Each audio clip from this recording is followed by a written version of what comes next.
Tuhan bersamamu.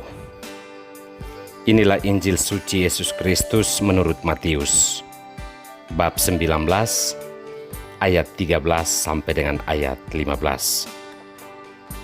Yesus memberkati anak-anak.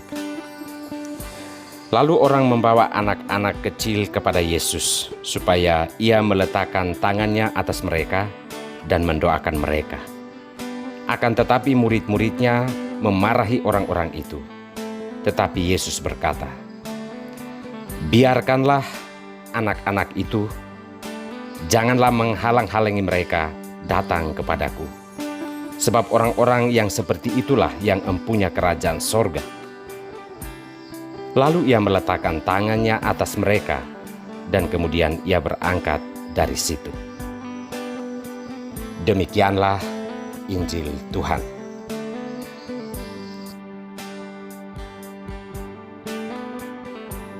Siapakah penghuni kerajaan surga? Inilah sampan bersama saya, Pater Domigevi, SVD. Bapak, Ibu, saudara-saudariku yang terkasih, dimanapun Anda berada saat ini, sampan kembali menyapa Anda sekalian. Semoga Anda berada di bawah lindungan dan berkat Tuhan. Saudara-saudariku yang terkasih, mungkin akan lebih realistis jika kita berbicara tentang kerajaan surga dalam pengertiannya sebagai suasana hidup, bukan sebagai tempat.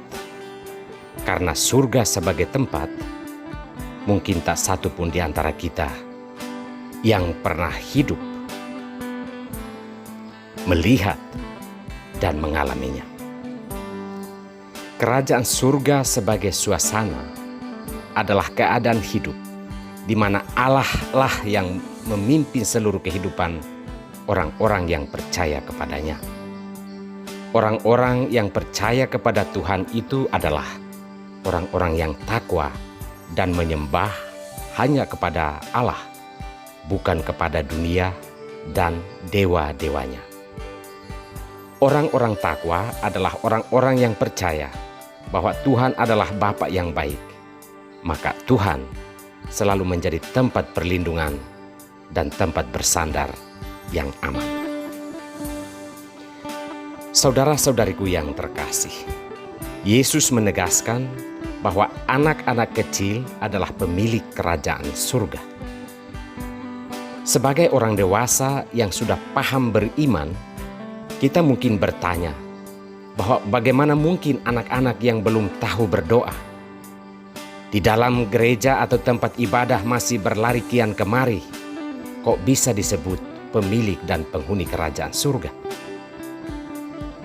Mungkin saja Yesus mempunyai ukuran tersendiri tentang hal ini, bahwa kerajaan surga itu bukan tempat bagi orang-orang yang pandai menghafal doa dan rajin ke gereja atau ke rumah-rumah ibadah.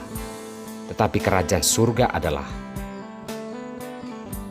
orang-orang yang mengosongkan dirinya dari berbagai ketakutan dan kecemasan terhadap hal-hal duniawi. Yang kalau ke gereja masih memikirkan kerjaan, atau keluar dari gereja mencekik sesamanya.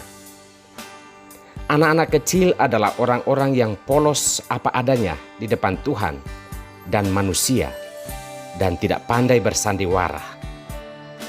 Anak-anak kecil adalah mereka yang yakin, percaya bahwa Tuhan adalah Bapa yang baik, yang menjadi tempat bersandar dalam berbagai keadaan, terutama keadaan mereka sedang terancam.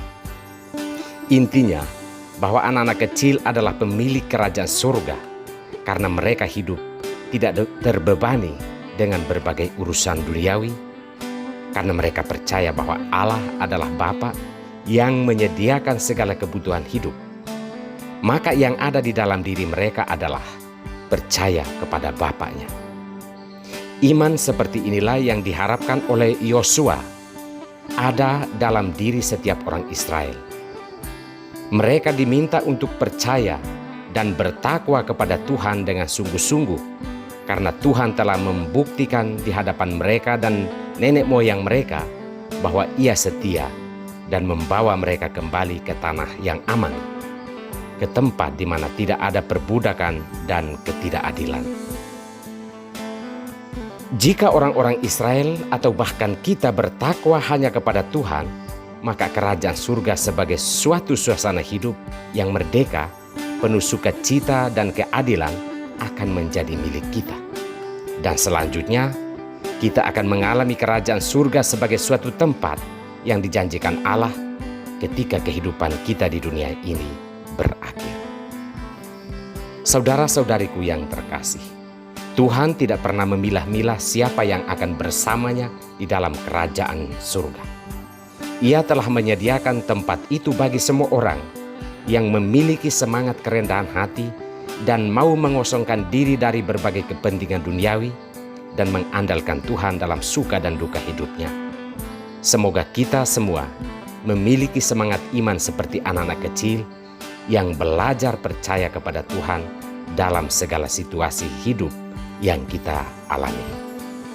Tuhan memberkati kita semua.